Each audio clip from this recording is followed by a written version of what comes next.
Good afternoon. We are Team 12 and our project is the robotic arm with computer vision sorting. So I'll be taking over the first part of the presentation, which is globalization and our standards consideration. So for globalization, what caught our attention is that manual box sorting is tedious, it's tiring, and the operators tend to fail because of those reasons. This in turn creates a need for a low-cost, observable, automated sorting system for boxes. And in order to satisfy this need, we'll be creating a low-cost, internationally deployable system, box sorting system, which factories can apply for not the cost of the tens of thousands that major manufacturers do at this moment. And picture this, it's near zero sorting errors and lower labor cost. Additionally, the QR code that we will be implementing to the system is independent of language and culture, truly internationally viable. And by backing this, you'll be backing a modular, internationally deployable platform built on global reach. So international validation. How are we sure that this works internationally? Well, we conducted a round of interviews, the first in Venezuela. They said that they would really like our product as automation is quite expensive over there right now, and that the QR code would definitely lower the friction between using a foreign system and the current Spanish-speaking system. Additionally, in Romania, we conducted another round of interviews. They were also quite interested in our product, and they pointed out that the swappable batteries and the different hertz of the cameras would also be welcome additions. So overall, designed for global deployment. So our swappable power supply, our 50 to 60 hertz camera exposure, QR-based identification, and WTO agreements overall make our product have as seamless as integration as we can have when it comes to international deployment. And for our standards consideration, here are all our different regulation guidelines that we must abide by and our answers towards those. So are the QR code symbology, robot safety, electrical equipment safety, risk assessment methodology. All of these create a profile which is internationally adoptable. In review, we have proven that our product can work beyond US barriers and that standards are being met and considered. Thank you. Hello, my name is Alex Sisson and I will be the presenter for the feasibility analysis and risk analysis portion of our presentation. I will be going over why our project is achievable, as well as identifying the main challenges we may run into and how we plan to address them. Our feasibility analysis resulted in a weighted score of 4.15 out of 5, and no criterion fell below an acceptable level. Our criterions can be seen listed here, including technical, economic, schedule, resource, and marketing, the weights that they have on our project, as well as the score that they got out of 5. The reasons our project is feasible include the technical approach being validated by 3 commercial reference platforms, those being the HiWander MaxArm, the Dobot Magician, and the NiRoadNet 2. The bill of materials for us is under $800, which sits comfortably within our budget. The schedule fits the Senior Design 2 semester that runs from August to December of 2026, and all required facilities will be available to us through the department labs, so no external resources will be necessary. That's actually why our resource criterion scored a perfect 5. For our risk analysis, we identified 15 potential risks across 7 categories with a fault tree and exposure matrix. Our highest severity risks can be seen listed here, which include wasting supplies for rework as well as exceeding the project budget.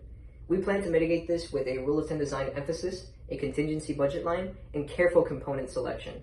Our class 2 risks can be seen listed here, which includes schedule slippage, marketing misalignment, cultural friction, and any resource gaps we may run into along the way.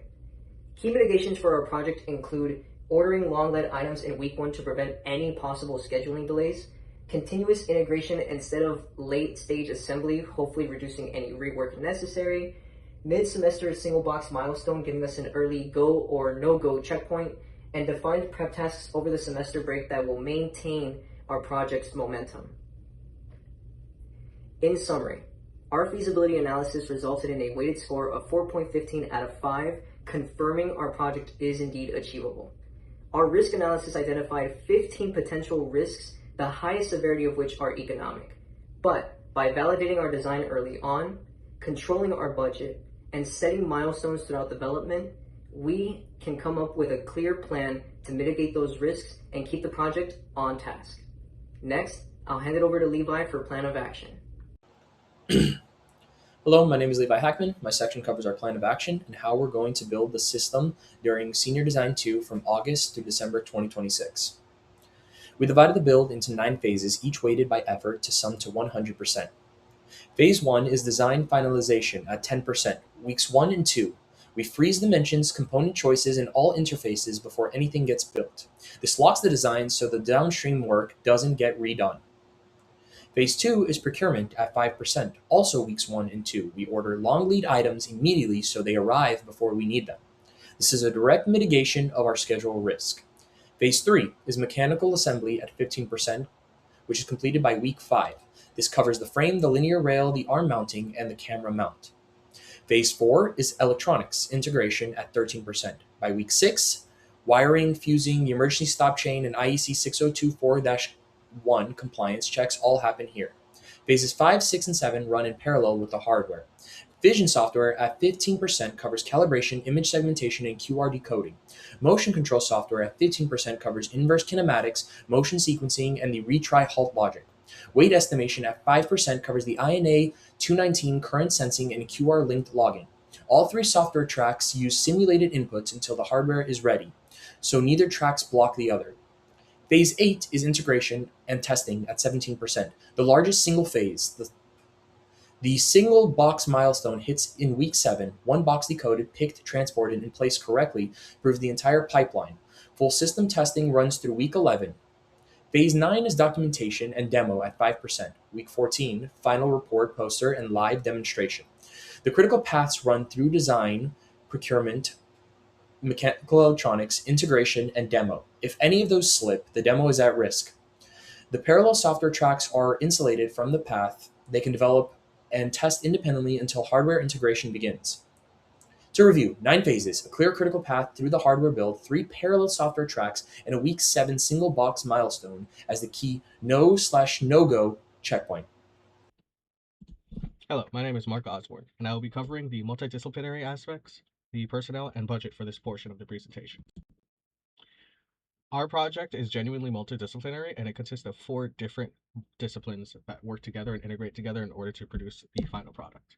We have electrical engineering led by Virgilio, we have computer engineering led by Kevin, we have computer science led by Alex, and mechanical engineering led by myself.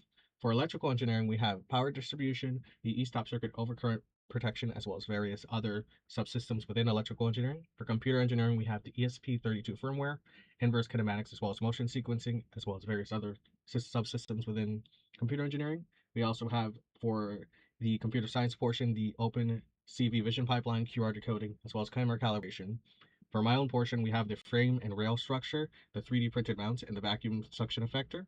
And then the convergence of all these different subsystems are managed by Levi. He's our team lead. Going on to personnel now, we have our team lead, Levi, who's going to be managing the coordination, the scheduling, as well as the integration of the systems. Then we have Alex, who is our vision engineer. He's going to be working with the computer vision pipeline, the QR decoding, and calibration. We have Kevin, who is our firmware engineer. He's going to be working on the motion control software and inverse kinematics. I am our mechanical lead, and I'm working on the structural assembly in the CAD and the 3D printing, with Virgilio working as the electronics lead on the wiring sensors as well as the e-stop circuit design. The total budget for our project is $8,970, with the materials coming out to be $720 and the labor for 550 hours at $15 an hour. It'll be $8,250. The material costs are dominated by arm kits and servos, linear rail and motors, as well as the ESP32 controller and electronics, as well as various other systems.